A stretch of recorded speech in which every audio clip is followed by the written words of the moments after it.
Media. We are back here. It's Co-Health, Ian Warner, Bryce Colson, and we are talking about how to find a good massage therapist. And I'll tell you guys what, there's good news with this one. Finding a good massage therapist is the easiest out of all of these ones, and I'll tell you why. With massage therapy, a lot of times, even if someone is not a great massage therapist, even just having the benefits of someone touching you, rubbing you out, is going to relax you. It's going to help to relieve some of your stress. So even if you can't find a good sports massage therapist, or you're not sure where to go, or you have someone that's close, you just want to try them out, and it's like more of like a spa type of thing, there still can be benefits to that as an athlete. Now, obviously, ideally you want to see a sports massage therapist or someone, again, who has a background in sports and has worked in that area. So, for example, my wife is actually a massage therapist. She comes from an athletic training background, though, so she's worked only pretty much with sports and with athletes. So she has that experience coming in, and she knows not to go too deep or some other potential areas that maybe you don't want to hit depending on what you have coming up, because you might go and get a deep tissue massage 2 days before you got a big meet coming up, right? And then you're not going to be able to run because you're going to be sore. What has it kind of been like for you, Bryce? Have you had, what has been your experience with a good massage, or feeling someone's hands and if they're good or not, and that type of stuff? Yeah. So my experience with massage, is just through, running in college. And I think you kind of touched on it a lot, is that knowing when to do what kind of massage. So there were times when it's like, all right, we're really going to get in there today. But they knew when to do that because they understood that I was going to be sore for a couple of days after that. The other thing is, we've talked about this a lot, is just the communication thing. And just understanding, what the objective of the massage is, how it's going to affect you down the road. And then just that communication from the massage therapist to you. The one thing that, most of them all say, but especially the good ones, that they'll always make sure that you're going to hydrate. Hydrating is really important after a massage, just to kind of flush it. They're going to get everything moving, and then that hydration aspect kind of helps flush everything out. I like that, because I'll tell you what, the best massage therapist I've ever seen, actually, no, I would give this guy number 2. He was so good, he could feel your muscles, and he knew whether I was drinking or not. He just knew. He'd be like, yep, no, you haven't been drinking enough. He knew just by touching. So it brings me to my next point.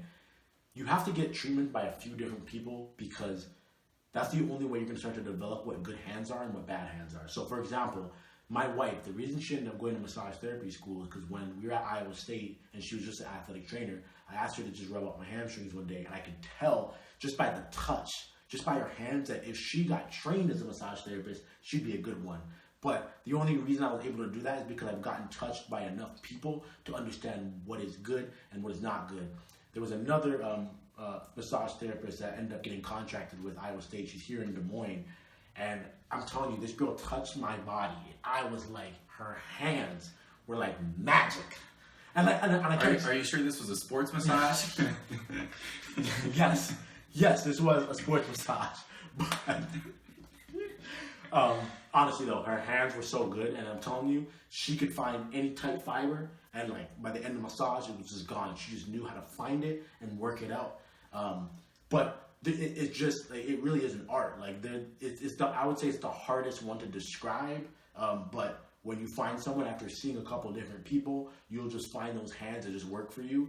And again, there's also a certain gentleness to it. Like, massages aren't supposed to be rough. Like, you can tell by like when someone gets you like turned over and those type of things, or they need to put you in a different position, how roughly they move you into that position can tell you a lot about their massage techniques and how good of a therapist they are.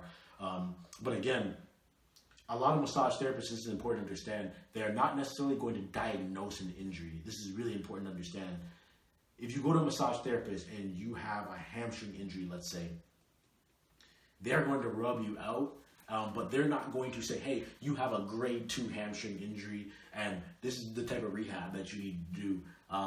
They're most likely just going to help make that area feel better. So it's also important to know when to see a massage therapist and when not to. A good time to see a massage therapist, and I would say the best time, is when you're sore or when you're tight.